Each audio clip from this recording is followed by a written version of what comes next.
in that we know what the initiating event is. And while structural changes may take a long time to develop, we see changes in cartilage microstructure as soon as a year after injury. And we were interested in, well, what does the metabolic bone activity look like? And it's quite stark. So this is the ACL injured knee, this is the contralateral knee.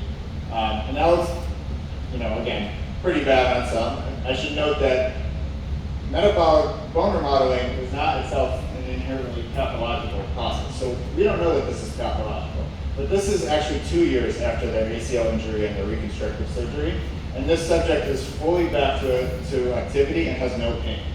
And even when you look at the MRIs, they're largely unremarkable with the exception of the ACL graft. And as you progress further, you start to see more of the degenerative changes that you expect with arthritis. And this is one of the huge strengths of PET MRI, that you can start to combine these things with the quantitative methods from MRI. So here we see in this subject an area of high metabolic bone activity in the subchondral patellar bone. Don't actually see anything there on the MRI, but in the adjacent cartilage we see increased T2 indicative of collagen loss. And we can compare that to the contralateral leg.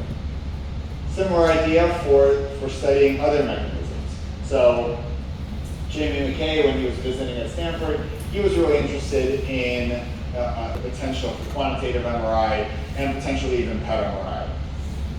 Cartilage, inflammation, and subchondral bone, these are the three endotypes that account for pretty much all of the drug development in stage 2 and stage 3 trials currently.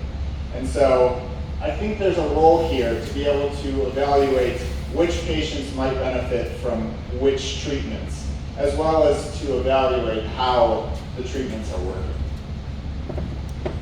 I want to conclude from a